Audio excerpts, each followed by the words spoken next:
Today we're talking about investing in things that matter. And it's really easy to waste your money and waste your time on things that you'll never appreciate down the road. It's also easy to tell yourself that things aren't important enough for you to do them today. And so you put them off for some other time. And maybe that's not the right way to go either, because sometimes there's things that don't really serve a purpose in the sense that they're completely unnecessary, and yet you would never regret doing them if you actually went ahead and did them. Maybe it's some trinket that you wanted to buy, a figurine from a video game, or a really cool piece of art that you wanted to hang on your wall. And you think to yourself, I don't need to do that. It doesn't serve any purpose. I might as well save my money. But if you actually bought that and you had it there, it would be something you would look at, you would be inspired by it. It would be something you could give to somebody as a gift someday if you wanted to. And you might have it for your whole life as a cherished possession, and you spent a few dollars to get it. And maybe it's even a little bit expensive, but it's not something you're ever going to regret, because you're never going to say, I wish I could trade this thing that I really cherish and I really value for the money I spent to get it. But then there's other things where the truth is you really don't get much value out of it. Like maybe a road trip or a vacation that costs thousands of dollars, and it's a diversion that takes you away from your work routine for 3 or 4 days, and you're spending a few $100s on a hotel and a few $100s for gas or fares, and next thing you know, you spent a couple $1,000s on some kind of a trip, and you got nothing to show for it. Now, sometimes maybe those experiences are really valuable and you cherish those and you really enjoy them, but sometimes maybe that's not the case. Or maybe it's easy for us to rationalize little purchases like going to Starbucks and getting that cup of coffee because it's only $5 or it's only $12 or whatever it is for that thing you got eating out or whatever. But you'll never look back 10 years down the road and say, man, I am so glad that I got all of those hundreds, maybe thousands of cups of coffee over the years.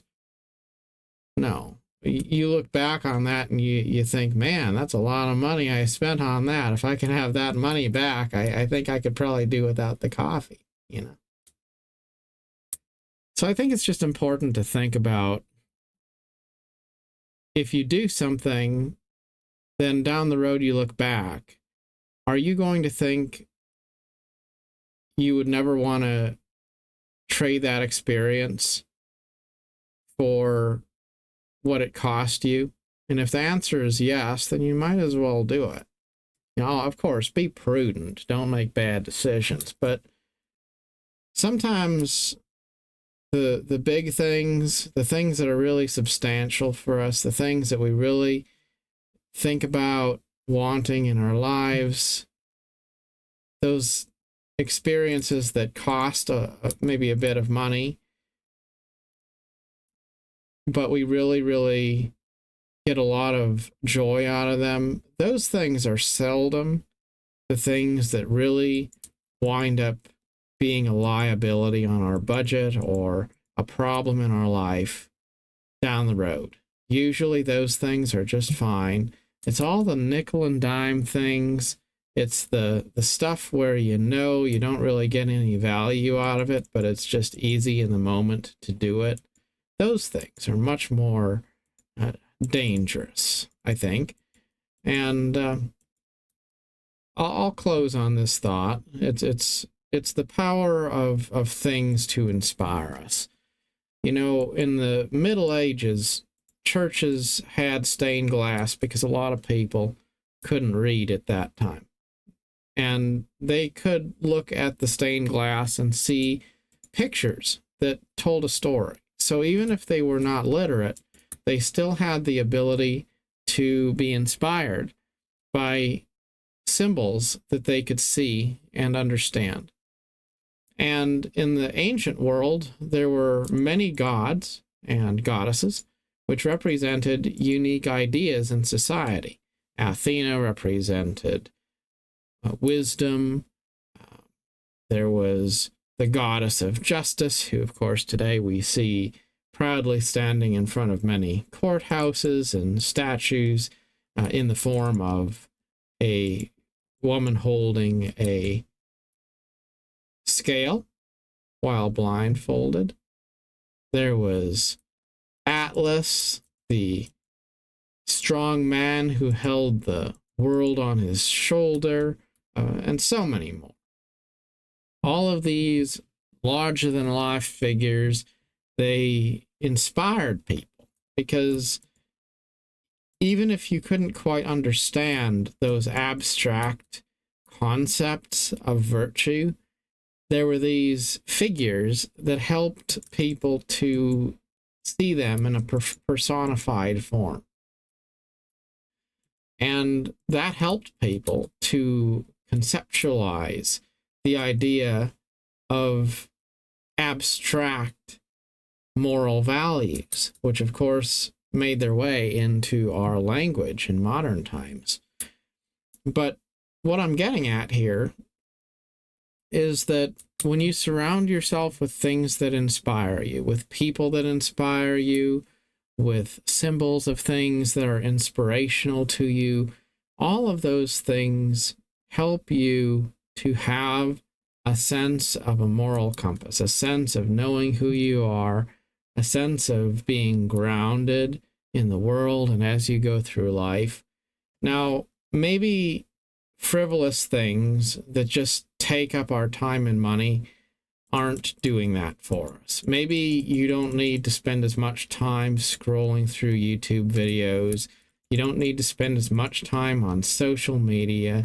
You don't need to spend as much time just impulse buying random things.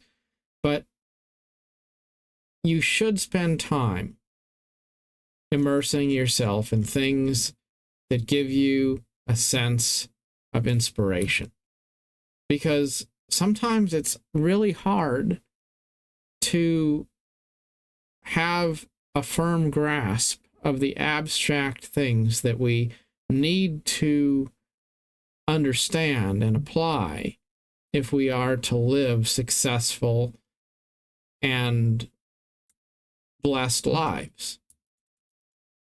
If I say, do the right thing, how do you know what that means? Well, maybe you sort of have a sense of understanding what that means. Most of us do. But isn't it easier if you can see a picture of someone doing the right thing and then you can kind of refer back to that and you can kind of think to yourself, yeah, this is what good looks like. This is the style of living that I would want to try to incorporate into my life. That's how children learn. It's how all of us do.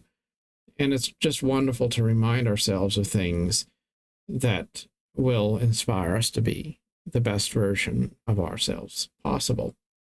I think that's one of the most valuable things about fantasy and fiction and great storytelling and all of those sorts of things that you might say on the surface they don't have any purpose. They're not important in our lives, but they are important because they help us create something that we can understand. When we are trying to approach topics that are difficult to understand or abstract. So, it's I guess it's sort of like when you were a kid and you were trying to learn how to add and stuff, and there were these little toys and things that we'd get as kids that would be counting blocks or other little things that would help us to visualize math in a way that we could touch and hold and grasp and see. And it was more fun and colorful and memorable, and ultimately did a better job of teaching than something on pen and paper, because when you're small and childlike, doing math on paper with a pencil is about the most terrible thing you could possibly be asked to do. But if you have little different colored blocks, and one is, a long one that represents 10 blocks, and one is a short one that represents 3 blocks, and you put the long one and the short one together and it's 13. Well, that's a lot more fun, right? So surround yourself with things that give you a sense of fun, of joy, and of inspiration, even if it doesn't seem like they're completely necessary. Get rid of some of the distractions, get rid of some of the noise, get rid of some of the things that you're never going to look back on and be glad that you did them. And instead replace them with some of those things that maybe aren't exactly necessary in a technical sense, but they are more likely to contribute to your sense of joy in life. Good luck with whatever you're doing, and happy adventures. Till next time. Thank you for watching.